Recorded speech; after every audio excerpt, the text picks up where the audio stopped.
So I look forward to sharing some useful tips on how to use AI for results. So we're going to talk about boosting productivity, and we're going to talk about efficiency and boosting sales as well. So she pretty much covered everything. So I started a business back in 2014, previously worked at Google as a marketing specialist, where I was part of a team that went across the country to educate small businesses and large businesses on how to use new technology to grow their business and to be more efficient. So now I travel across the world in educating businesses on how to use AI more effectively. So I'll go over 3 different things. One is how to use it right now, what is to come in the future, and what to prepare for as well, and how do you really implement it to get more sales. So let's take a look. So predictive maintenance enabled by AI can cut maintenance by 30%. So there's a lot of changes happening right now. And even studies done predict that the industry, AI and transportation, is going to be $14 billion in 2030. So it's something that's not happening 5 years from now, 10 years from now, 20 years from now. These changes are happening right now. So I look forward to sharing some useful tips. So by the end of the presentation, you're going to understand exactly how to get started, what tools to use, and what to look forward to within your business and in your organization. 40% of transportation executives say that they plan on using it, and currently 20% people say that they're doing it right now. So how many people here use AI in their personal lives? Okay, pretty much everybody. How many people here use it in their business? Okay, so pretty much most people, okay. So that's good to hear. So it looks like this number is going up. So I look forward to sharing some useful tips. So first off, when we think about AI, a lot of times we think about productivity. But one area I want to focus on today is the fact that it's more than just productivity, it's more than just making more money. It's a way to say it as, how can AI help us entirely in the whole organization? How can AI help us when it comes to hiring? How can it help us when it comes to getting the right products and services? And how can it help us move forward overall in the industry? So AI for productivity. So I was part of a program called Goldman Sachs Small Business Program, and in this program is for small business owners that have been in business for over 3 years at a certain amount of revenue as well. And what it was is we would meet up every Friday and we would connect with other business owners, and they'll have a speaker come in, talk about different topics. Sometimes this is management, this could be sales, this could be marketing. And so one day we had a task. We had to break out into groups. And what they told us to do is to look at this case study and try to figure out what solutions can we come up with as a team of business owners. So this specific case study was about how an employee was having trouble connecting with people, being on time, and reaching their productivity goals. So whenever we do these exercises, I would say our team would take about 5 minutes to create some useful answers. But for some reason, there was a team member on another table that would get these answers done within 30 seconds. So we were shocked. We were trying to figure out, how did this person always get these answers done so quickly? And so once we talked to her, turns out that she used AI. All she did was take a picture of the entire case study and throw it in one of the tools, and it gave us useful answers on how to operate moving forward with this employee. And the results were astounding because it had legitimate ideas on what to do moving forward. And so it just goes to show that there's different ways to use it. You could take pictures, you could take videos, and it's going to get you your answer faster. And I recently talked to a group of apartment managers, and they said now they're using it for their maintenance overnight, and they're just talking with ChatGPT instead of typing the information in. All right, so using it by different ways is important. So optimization and scheduling. So let's talk a little bit about that. So there's a couple different things you're going to see when it comes to AI and transportation is real-time and predictive. So those are the words that you're going to always see. If you try to get tools for AI, using AI, they're going to always talk about real-time and predictive. So let's take a look. Right. So driver preferences, vehicle optimizations can lead to improved duties in work-life balance. So again, what I said before is it's not just about making money, it's not just about being productive, but also how can you help people that work in the organization? How can we help them have better work-life balance? Because if they have better work-life balance, that's going to improve employee morale and better retention as well. And not only that's going to help you gain more customers as well. So think about it more so than revenue, but think about productivity, think about as well as employee morale and better retention. So let's take a look at some examples of how to use AI within transportation. So a customer leases a small fleet of 10 trucks. You bundle in an AI-powered routing system that cuts their fuel costs by 12%, making your trucks more attractive and competitive. So when it comes to AI, if you're not using it right now to improve your business, your competitor might be using it. So one way to use this for transportation in your industry is to figure out how can you create a competitive advantage that your other competitors are not using yet. Right? So there's a quote out there that says, AI is not going to replace you, but it might replace people that are not using AI effectively. So when a highway closes, AI instantly reroutes trucks to avoid delays, ensuring on-time delivery for your customers. All right? So if it's, that might save 10 minutes, 15 minutes here, but over a span of a week or months, that can save hundreds of hours as well.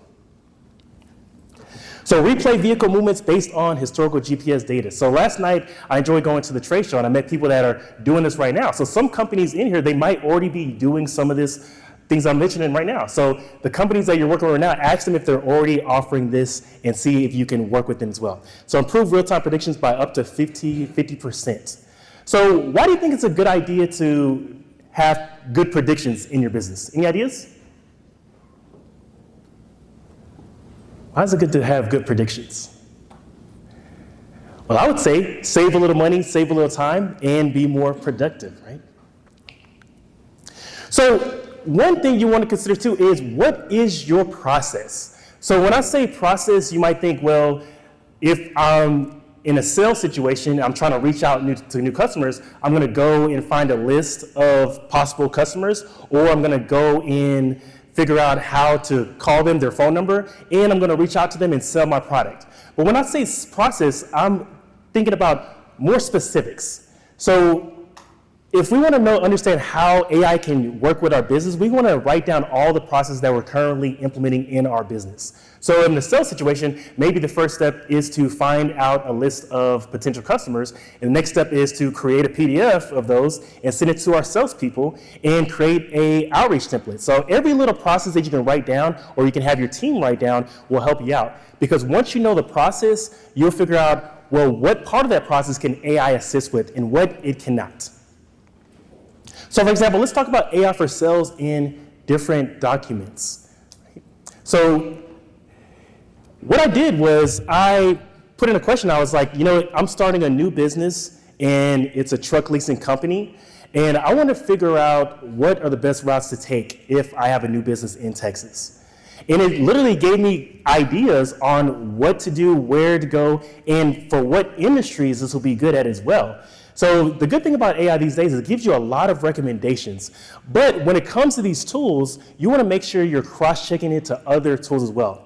So we're doing some presentations for organizations on AI, and a lot of times what we do is we create a survey to figure out how are they currently using AI, how are they currently using it in their personal lives and in their business lives, and what tools are they using. And a recent survey let us know that there's about 90% of people that only are using ChatGPT, and that's the only AI tool that they use. So that's a little bit of a problem, because that's depending on one tool for all your source of information. So we always recommend that you want to use different tools that can help you to cross-check the information, because AI is not right all the time. And a lot of times it's kind of a yes man, right? So it's going to tell you what you want to hear. It's going to give you recommendations when you really don't want the recommendation, right? Sometimes you just want to figure out if what you're saying is right when it comes to the content. So always cross-check this information that you're achieving. And if I were to do this, so one step would to find these areas where we're going to operate. Next step in this process would be a PDF. Create a PDF. So I just asked ChatGPT to create a PDF of this. Next step would be email this to a salesperson. So that's what I mean by writing down all your processes and figuring out how can AI save you time. That right there, the fact that it created a PDF, helps me to save time, and I can delegate that to AI.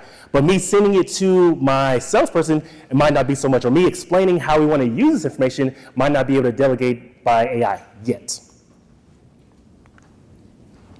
So how many people here use Google for their email and their other things? Google?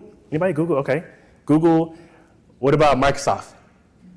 Okay, so yeah, pretty much 50-50. So I would recommend whenever you're using these different tools, think about if that tool has an AI connected to it. So for example, Google has Gemini, right? So Gemini is a tool, I call it, it's like ChatGPT of Google, right?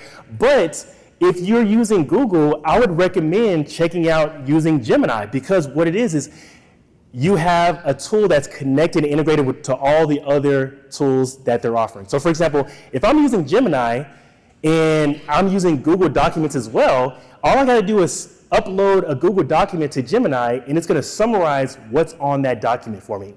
Now other tools might not be able to do that because it's not connected to Google. So same thing, if you're using Microsoft, then why not use Copilot? Anybody use Copilot right now? Oh yeah, perfect, yeah, Copilot. So these are great integrations that can help everything run a little bit more smoother because you're using a tool that's connected to that product. So AI to be concise. So we talked about the tools. Let's talk about how you can use it to be more straightforward with your content and the words that we use. So anybody ever got an email from somebody and it's about 4 paragraphs long, and after you read it, you still don't know what's going on? Anybody? Right? Happens often, right? So it's a lot of times we need to be more concise. Or maybe you're trying to figure out how to write an email and you're stuck, or you're just trying to figure out how to tell your employees how to be more concise and specific when it comes to their content. So we can use it to be more concise. So let's look at the words. Whatever we're doing, let's say we're talking with customers, we're talking to employees, we're talking to vendors, we want to use effective language, effective communication that gets our point across. So if you see the word need, maybe you could use the word important. The word should, you can use the word imperative. So when we hear the word must, what do we think about? What comes to mind when you hear somebody say you must do something? Required. Yeah, required, forced, right? So maybe you can use different words. So one thing people are doing is they're putting this into these tools so it can help you be more effective when it comes to communication. And it'll tell you specifically, well, this is the word to use because this signifies this message. Before, we would have to go to Google and type in a list of 100 emotional words that can help connect my message, right? So now it's a little bit different. So using this to be more specific. So, but the problem is, this is not gonna help if you're the only one using these tools. So we have to educate our employees on how to use it across the board. So one thing we found when working with a lot of these organizations with AI is the fact that some employees know how to use AI, but they're scared because they don't know what the company is approving as far as their use. So they just rather not use it at all. So that's why you want to have these conversations with your employees of how they should use AI, what they should and what they shouldn't do when it comes to your business as well. So when it comes to email, we have when to send emails is important, who to send emails, the length of the emails, who needs to know the content of the email, right? Sometimes people are CC'd on emails for no reason. And when to check it. So when do you check your email? When do you check your email? As it happens, once an hour, anybody want to say? Morning, yeah, too often, all right? First thing, all right? So I had a coworker that he read a book, and in this book, the author said that he's starting to check emails only on Saturdays. So the author said he only checks emails on Saturdays. So my coworker decided to do that in our job. So whenever we would send an email to him, we would get an autoresponder saying, "Greetings, esteemed colleagues. I'm only checking emails only on Fridays. If you need something, give me a call." So what do you think happened to him? What do you think happened? A lot of phone calls? Right. We don't know what happened to him, but it stopped 24 hours later. And it turns out that the person that wrote the book was retired. So of course he can check emails once a week, right? So we have to be careful who we're listening to, right? So back to the point, but you want to think about what is the process of if you're good at emails, you got to train your team on how to use emails effectively as well. So this is an email I got from a company that does sales, and they were just mentioning how what's going on in their company and that they're changing their pricing and that they're sorry for the change. And I looked at it, I was like, man, this is a long email. So I threw it in Copilot, and what I did was see how it can make it a little bit more effective. So the same message, but shorter, more to the point. So bullet points, short paragraphs, telling people who's needed to do the activity that's requested in the email is important as well. So again, making sure everybody's on the same page as far as the content that we get. Now, what about sales? So look at this email. So this is an outreach email. All I did was say, hey, I have a truck leasing company and I'm trying to reach new customers. Create an outreach template that I can use to reach new customers. So it gave us this, right? So what are the benefits? Flexible leasing terms. All right, so what do we offer? Good maintenance, predictive maintenance, and I would love to set up a call. So I didn't really put much in here. I just literally said I'm a truck leasing company and I'm trying to outreach to companies in Texas, right? So after you get this information, what do you think will be the next step? Once you get this outreach template, what will be the next step for you? Call them? Follow up, okay. Follow. Yeah, you said qualify them? Yeah, there we go. Yeah, modify it for your own needs. Got it. Put your name right there. You definitely don't want to send it like this, right? So put your name, phone number. Anybody else? What will be the next step once you get this outreach template? Reference your target list. Okay, yeah, okay, perfect. Yeah, reference your target list. So again, look at the processes. So the process could be reference your target list, change your name, add your name in there. And even if you want to add your own business information in there, you can just tell the whatever AI tool you're using to add it for you as well. So making it easier for you, and then you can hand it off to a salesperson that's going to take it from there. And then once you create this and you're getting some sales and you're getting some outreach, depending on what CRM you're using, you can use AI to analyze the data, analyze response times, and see how you can make this email a little bit more efficient. And I would recommend, if you were to do something like this, you could try 3 different outreach templates and to see what works best for you. So again, that's something right now that AI might not be able to predict, but you will be able to predict because you see the numbers. So anybody have too many meetings? Anybody? Not enough meetings? Anybody?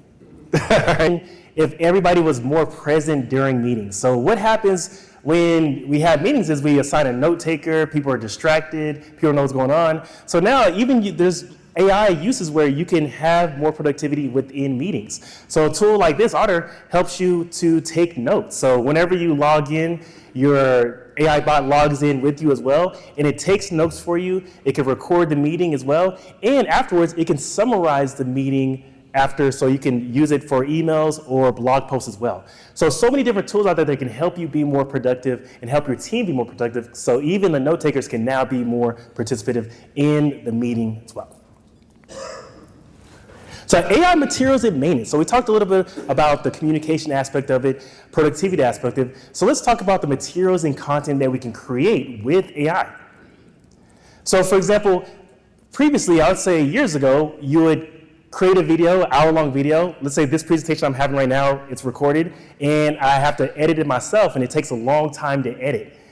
Now you can upload clips like this up into a tool like Opus Clip, and it's going to automatically break up the clips for you. It's going to find out what are the key points you're making. Also can add captions to your content as well. So it saves you a lot of time in the long run when it comes to creating content or your team creating content for your business and your marketing. Now, let's say, for instance, we are trying to do something right now. We have a truck. We have a truck here and we want to edit. This is a tool, Gemini VO3. So I want to see, I'm looking for making materials for my branding and promotion for an event we have coming up. So short on time and we're really trying to knock it out within a day or so, right? So we have this truck right here. We have a white truck. But let me ask you this, what color are your trucks? Anyone want to say what color your truck is? What color? Every color. Every color? All white? Some white, okay, some all white, black, right? Somebody blue. So let's change this to blue. So we can change it real quick, just saying, hey, change this. This is a random image online. Just upload this, and I said, hey, change this specific image to blue. Right? So what else would you have on a truck? Anything else? Logo, there you go. You got it right. And I say, you know what, let me add this logo to this truck. And it adds the logo to the truck. Just like that. All right? So what do you think will be the next step when using this tool? What else would you need? Add a caption. Okay, caption, all right. Adding caption if it's social media. Anybody else? How about making it into a video? that you can use on YouTube or promotional. And this is how it looks. Oh, let me go back. There we go. So all I did was say, turn this into a moving truck, and it automatically creates a video from the still image. So there's no video prior.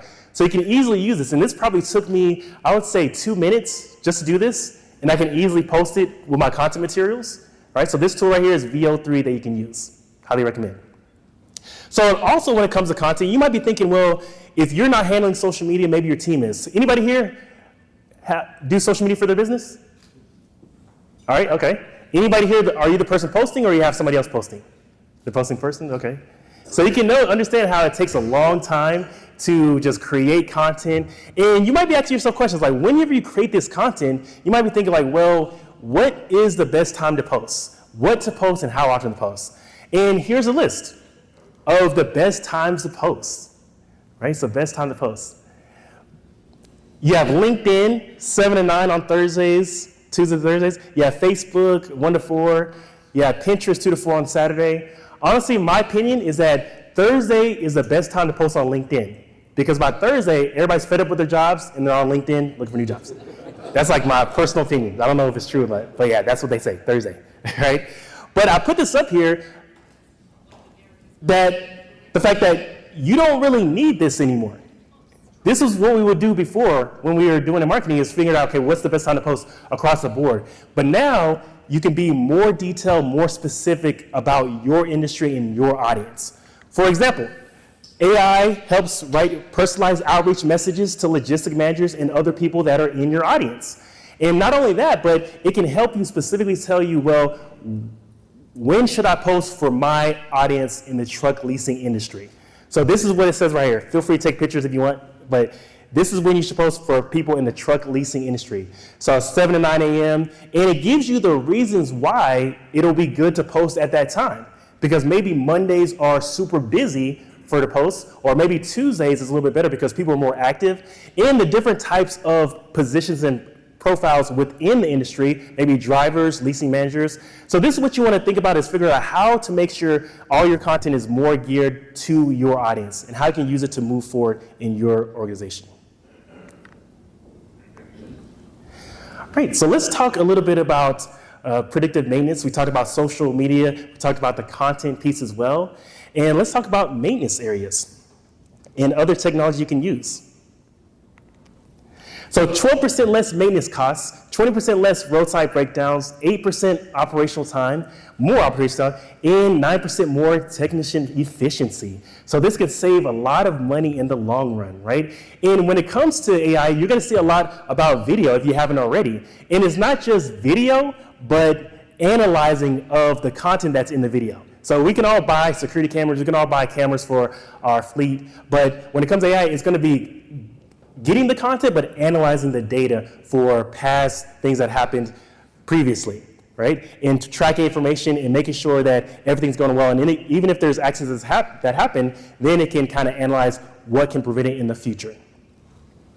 Now, what are some of the things that can happen if you're driving a truck? What are some things that can go wrong when you're driving a truck? Ideas? Breakdown. Okay, breakdown, okay. Distractions by the driver, okay. Anything else can happen to the driver? So we got distractions, we got breakdowns. And so AI is pretty much helping in many of those areas. So let's take a look. So you have drowsiness predictions, right? So you can detections if somebody's too sleepy, depending on their facial expressions as well. You have tailgating, you have no seatbelt as well, collision warning. Also, you have if they're using their phones. And some of the tools that are out there right now, and I'm going to have to give you a list of the tools as well, but at the end of the presentation, but you can turn some of this off and you can turn it on. So the driver can turn it on, turn it off, so that's an option too. So they're not forced to have this, depending on how you want to operate. Right? So maintenance in IT, so predicting what's going to happen in the future. So I took my wife's car to the shop, and afterwards, I drove home. After about 30 minutes, the car just completely broke down. Right after getting oil changed, so I was shocked. And so I tried to turn the car on, tried to press the gas, and nothing happened. When I took it to the shop, they said the fact that you try to keep starting it cost you $500. Just because I kept trying to start. Instead of when it stopped, I could have just took it there, but since I tried to keep starting it, that's what costs so much money.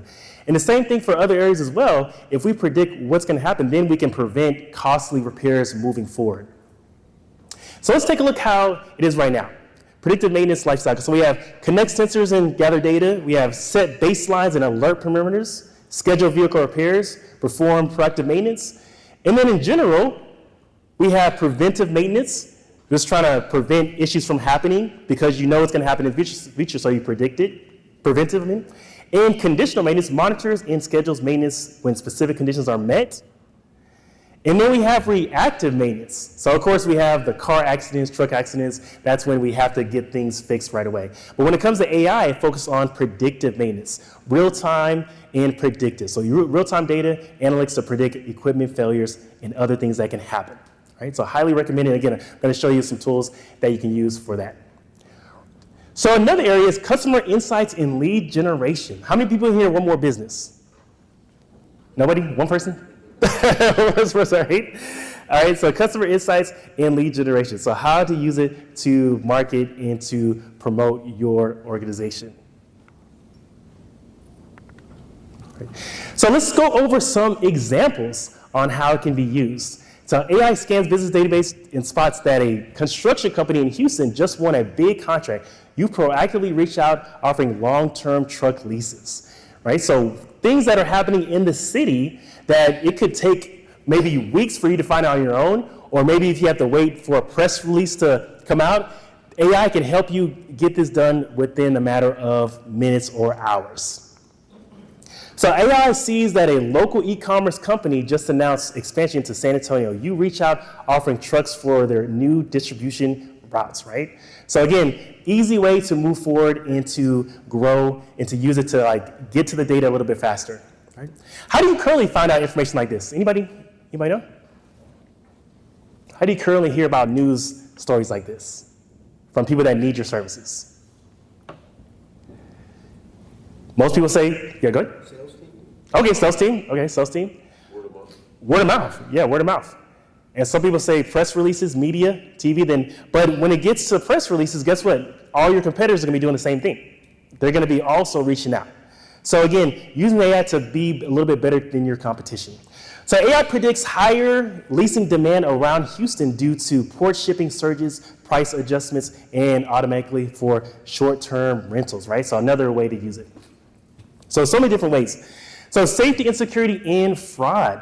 So how do we do this? So how do we make sure that it's a little bit better for these areas?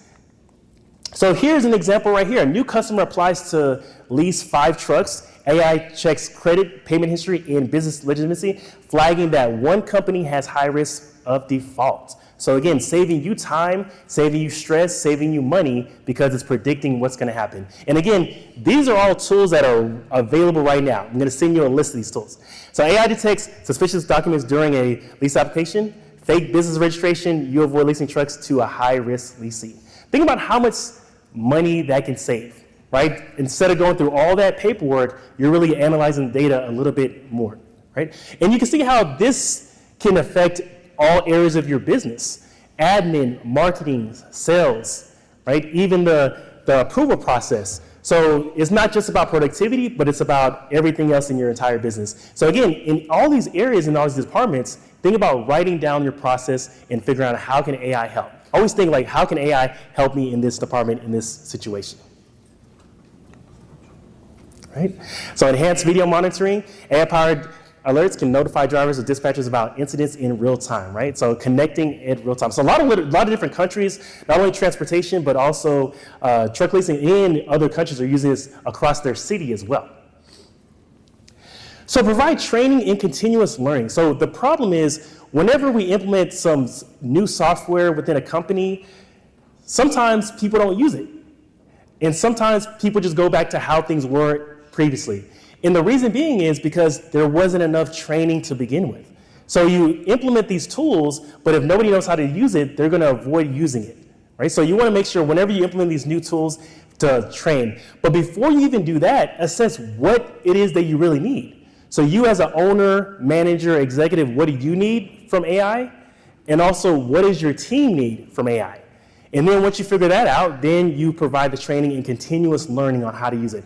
Because sometimes what happens is people might not want to use a new technology, not because they don't think they need it, but it's just because they don't know how to use it, right? So just showing them how to use it is a great way to start. So now, we talked about that, predictive maintenance. Let's talk about AI for search. So how do people hear about your business right now? Word of mouth? Outside sales. Okay, outside sales, right? Anybody else? Google. Okay, referrals, customers. Anybody from Google, right? People searching for your business.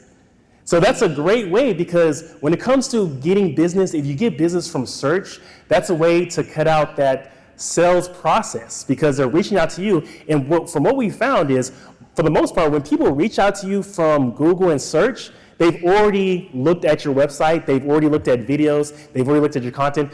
By then, they're already pretty much qualified and they know they want to use you. I'm not saying that they're always going to use you, but in general, they're going to already do the whole research process before. So let's talk about it. So we got Google, we got Bing, we got Yahoo. These are the top search engines right now that bring up websites. Can anybody guess what are the last two search engines? It starts with A. Whoever gets it right gets a free trip to Houston, Texas. Anybody? No, I don't get a free trip, but you don't get a free trip. Google, Bing, Yahoo. The last two starts with A. Any guesses? Ask Jeeves. Okay, yeah, Ask is one. Okay, there we go. Ask Jeeves. Okay. Starts with A. AOL. So who said AOL? Free trip to Houston. Who said AOL? AOL. Yeah. So AOL is right. So we got Ask. You got it. And AOL. Anybody still have an AOL email address? Don't be ashamed. Oh yeah. There you go. So don't be ashamed of having an AOL. So again, we have Google, Bing, and Yahoo, and Ask, and AOL. So these are the top search engines that bring up websites. So whenever we're trying to figure out, well, how do we rank high on Google for our business, we want to spend time on Google because Google has 68% of the market share. And then we have the Microsoft sites, Yahoo, Bing. So we really don't care much about these other ones because if 68% of people are searching on Google, well, I want to spend most of my time on Google. Now, this has all changed ever since people started using AI for search, ChatGPT, Gemini, and other tools as well. Now, you might be thinking like, well, I don't personally use ChatGPT for products or services, so it doesn't matter. But people are using it for products and services. A lot of our clients right now, if we go to their Google Analytics and see their data, it shows that about 5% of their traffic is coming from ChatGPT. Not much from Gemini yet, but ChatGPT. And a percentage of that traffic is actually becoming customers. Whenever we get sales from our websites, after the sales call, what we ask is we say, hey, how did you hear about our business? And again, a small percentage of people are saying, yeah, well, we went to ChatGPT and we did a search for AI, training, speaking, things like that. So it's happening right now. So you want to make sure that you are aware of how your brand looks on ChatGPT. So if somebody type in your company, XYZ Truck Leasing, how does your company come up? Are you actually showing up effectively? Not only that, but what does ChatGPT and Gemini, Perplexity, what do they say about your brand? One client that we had, we typed in their company in ChatGPT, and they said their company is the cheaper option. And they were kind of insulted because they don't see themselves as being the cheap business, right? But that's what ChatGPT is saying because that's what they're giving out on the web is that they're the cheapest out there and they're affordable. So if you don't want that to happen, you want to see what's being said about your brand right now and make those edits with your marketing team, your website team, to make sure you're showing exactly what you want ChatGPT to share about you. Now, you know you're desperate for an answer when you go to the second page of Google, right? So that's how it used to be, right? This is old, right? So second page of Google. Now, it's not about being on the first page of Google anymore. So there's about 10 listings, and it's changed over time. Now it's about being at least top 5, because when we go to these AI tools to search for products and services, guess what? They're not always recommending 10 different businesses. Sometimes they're representing 5 businesses. They're showing you 3 businesses. Maybe they're going to show you 10 businesses, and they show you the Google Maps as well with reviews. So that's why you got to be more competitive and see what's going on out there. So when I typed in a search, I was typing in, well, I'm looking for a truck leasing company in this city. And this is what came up. So I had a list of different businesses, and it had where they're located, as well as it had their information as far as why you should choose them. So again, a good reason to make sure you are on these tools and seeing what's coming up. So maybe these businesses right there, they don't like the picture that ChatGPT is showing. That's when they want to go in and make those changes, or tell their team to make those changes to their Google business page. The good news is that a lot of this search is getting pulled from Google, Bing, and Yahoo. So if you're top 5 on Google, you're going to be pretty much top 5 on ChatGPT. But that can change tomorrow. Well, I was working with a client yesterday, and we were looking at his searches as far as the studios, and we saw that ChatGPT was recommending people to ask it, what area of town would you like the service to be provided in? So it's a recording studio, large business, and at the end of the search, it said, hey, do you want me to search for studios that are near East Houston, South Houston? And it was shocking because we never even thought of those type of keyword phrases. So you want to look at ChatGPT and see what they're recommending to the other people that are actually using their service. That will help you create better content. That'll help your team stay on top of it. And again, this is changing on a daily basis. Right? So you could type in any company. So these are some examples right here. So suppose you drive National Lease. The company provides both long-term leases and short-term rentals. They also offer comprehensive fleet maintenance programs 24/7. So again, this is what is saying about their company. So type in your company and see what it says about you. So another area to look out for is voice search. So voice search is going to be here pretty soon. I mean, people are using it. I don't feel people use it as much right now, but just think about your own habits. Whenever you're searching for something on Google, do you use your voice or do you type in? So, but either way, you want to be ready when this takes off. So for example, what you to do in this situation is think about how people speak as well as how people write.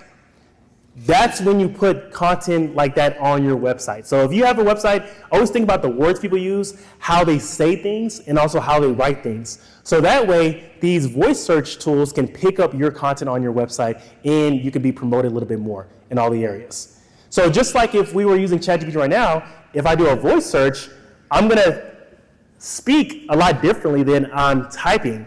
So have that in mind when it comes to you promoting your business. So it's longer, more natural speech, and it's more conversational. So more people plan on using this tool over time. So let's also talk about AI for user experience, because I feel like it's important, because when it comes to user experience, the first thing people see when they go to your site is your site, of course, but you want to have call to actions that get them to take action on what you want them to do. So if somebody goes to your site, what do you want them to do? What's the first thing you want them to do? Save it. Save it, okay, save it. All right. Call you. All right, create a new account. Create an account, okay. You want to think about, is it easy to do that? So can they do that within 30 seconds? So we see the data in analytics. You got about 30 seconds before people leave to the next site. So if they can't find your call to action within 30 seconds, then that's it. They're going to go to another company. So less text, brighter website. So I highly recommend not to use dark websites. So studies show that the darker the website is, the less likely it is for people to engage in your call to action, right? So you want to have lighter websites. All the big websites are lighter. I mean, you see some dark websites, but in general, most of the time it's like luxury brands. So again, lighter websites. So here we have an image. We have orange circle surrounded by blue circles as well, and on the right-hand side, we have what seems to be a larger orange circle, but in reality, it's the same size. This is because look at all of what's surrounding the circles on the right. Smaller circles. Whereas on the left-hand side, we see that it's surrounded by distracting circles, right? So how many times do we have our website and all the content is there, but people struggle to find the call to action in the call button because there's so many distracting, competing pieces of content on your website. So you want to make sure that you have specific content where people can obviously take action. Now, what direction do you think this bus is going? Left or right? You get a free trip to Houston again. No. So left or right? Left, right? Left, right, anybody? Back and forth. Right. North. So we don't know what side it's going. I think it's going to the left, but if you look long enough, you'll see that it might be going to the right. But I put this on here because it's an example of how one person go to your website and have one experience, and another person go to your website and have a completely different experience. So we want to have the same experience across the board when it comes to our website. So let's take a look at this. Chicago Transit Authority. So looks like a great website. You know, it has pretty much the call to actions and a lot of stuff before you start scrolling. So what I wanted to do was figure out how can we make the experience a little bit better for this website users. So I took a screenshot of it, and all I did was send it to some of the tools when it comes to AI. And it automatically told me what I can do to make it more visually appealing, what I can do to have better call to actions, what colors I can use to make sure that it's better for the business and it's better for the user experience. So again, do things like this that can help you make those changes quickly. Even if you're in the process of creating a new website, these are kind of the ideas you want to implement and you want to do to tell the web designer what you need. So why do you think people resist change? Any ideas? The unknown. Okay, unknown. Yeah, the unknown. Maybe it's loss of control. Maybe they feel that, well, if change happens, then they're going to lose a position they've had, a leadership role. And this is what's going to happen if you go back to your team and say, we're implementing these tools, AI tools. It's going to be a fear of change. So you want to have ideas on how you can prevent that. So excess uncertainty. So in general, when any change happens, we might be thinking, well, what does that mean for my position? What does that mean for my business? What does that mean for where I work, right? So explain what is going on. And loss of faith and concerns about competence. So again, like I mentioned earlier, some people, they might like the technology, but they're just fearful because they don't know how to use the technology. That's when having that one-on-one training with your team members works. And more work. Some people feel like, well, change is bad because there's more work. And in general, yes, there might be more work in the beginning, but it could lead to less work down the line if we implement everything correctly. Right? So have that in mind when it comes to implementing. So why do you think it's a good idea to involve your team with a change? Okay, buy-in, somebody said it? All right, buy-in. Yes? Shared faith. Yeah, okay, shared faith, yeah. So buy-in, shared faith, and just overall, they'll use the tools more. If they're involved in some of the decision making, they'll give you ideas that maybe you didn't think about because you're an executive, you're in the office, you don't see on the ground level what's going on. They might be seeing what's going on and they can help make those decisions with you as well. So maximize information flow and ask for and provide feedback so you're not wasting time and money on some of these tools. So lastly, let's talk about tracking and predicting. So we talked about a lot of areas where AI can help, but let's talk about how can you track and see things are working. So for example, this tool right here, it can help predict turnover within your company. So again, it can help on an HR perspective in transportation companies, predict performance, helps you with one-on-ones if you're new to HR and you're trying to figure out how to communicate effectively. So again, predictive. Google Analytics, it has an AI component where whenever you log into this tool, it can show you how many people are on your site at the moment. So that you might be thinking, well, what's the point? But if you were to have to change your website and update your website, you want to see when people are not on your website the most. Or let's say you're releasing a promotion online, you want to see how effective that promotion is in real time. So it has an AI component that helps predict how many website visitors are going to take action on your call to actions in the next 30 days. How many website visitors are actually going to become customers? So useful tool, and it's at no cost. So here's an example that I mentioned before. So this is traffic that we're seeing from ChatGPT, people looking for services right here. So we have Yahoo, we have Bing, Reddit, and we have ChatGPT looking for services. And look at this. It can even tell you where people are coming from as far as city, country. It can tell you what device they're using. So people are using iPhone, Samsung, laptops. Not only that, but it can tell you if they're standing up and sitting down when they're on your website. Just kidding. Yeah, no, just kidding. Maybe in the future, right? You never know with AI. So again, highly useful information that you can use. So what are the risks when it comes to AI? So we have human oversight. So if you're implementing these tools such as cameras in your trucks, you want to let people know what's going on, right? So biases. Think about who's creating some of these tools. So they might not be thinking about everybody in the world when they're creating some of these tools. So some people might be left out. So you want to consider the biases when it comes to these AI tools. And transparency with the public. So again, if you are implementing this, connecting with the city that you're living in when it comes to transportation, make sure everything is transparent to them as well. So let's watch this video about how things are changing at a rapid pace. Grandpa, I'm fine. This is just AI. You don't need to wire money to anyone. I am not in love with you. And I do not need your money for a plane ticket. I am AI. This fake moon landing footage isn't classified. It's AI. You're probably wondering how I got rich with crypto. The truth is, I didn't get rich off crypto. I don't even exist. You might be able to tell this is fake now, but it's gonna keep getting better. Brutal AI! There could be aliens, but I'm not one of them. I'm AI. An herbal supplement did not cure my cancer. I'm not even real. Uncle Fred, the government has not been taking over by lizard people. You don't need to send us $5,000 in gift cards because you missed jury duty. Grandma, it's not real. It's AI. It's AI. It's AI. Bro, it's AI. Fake faces. Real consequences. Think before you trust. All right, as you can see, a lot going on, right? So I think that was VO3. So again, when it comes to AI, think about productivity aspect as well. So 20% of items we do generate 80% of the value, and 80% only generate 20% of the value. So let's think about how AI can help us figure out what is the most valuable items that we can work on ourselves.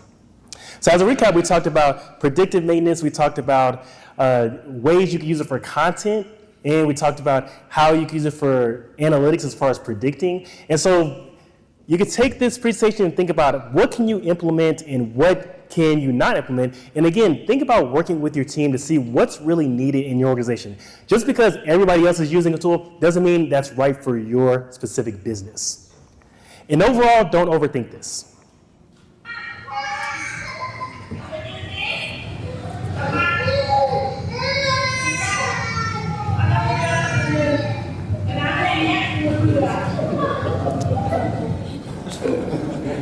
All right, so my name is Chris, founder of LR Train Solutions. We do AI consulting, training for organizations as well. And you can scan this code and I'll give you a list of different organizations that you can connect with to figure out all these tools that I mentioned as well. And you can connect with our brand. We have AI training available on demand. So, and email me if you have any questions. So any questions at the moment? So you got 4 minutes. What are you going to do after today? Anyone want to say, what are you going to do after today? As far as AI? Right over here, Chris. Hey, Chris. Yes. So I think a lot about insurance certificates. All of us, and you probably none of us are insurance experts, but insurance certificates are critical to us, and they're so complicated, and every insurance provider does it in a different way. And we're asking rental personnel on the desk that aren't, they're trained, but they're not insurance experts to analyze this. And I keep thinking, is there a way for AI to compare the certificate that we get from a certain insurance company customer to what our standard would be? And the real complicated part are these insurance symbols, which are obscure numbers that reference things I don't even understand. That if one number can be wrong, we don't have the appropriate coverage. Yeah. So is that something that we can have an AI tool do that comparison? I mean, to me, that's a pretty important job, though. And how's AI going to understand what the insurance symbols are? Yeah, that sounds like something that AI can handle. But you do want to be careful with implementing, like putting customer data in there, personal information. So you want to be careful. And I would recommend thinking about if there's a specific need, there might be a company that's already created that specifically for insurance as well. But that sounds like something that AI can do, though. Yeah. Anybody have any ideas on that? Experience with that?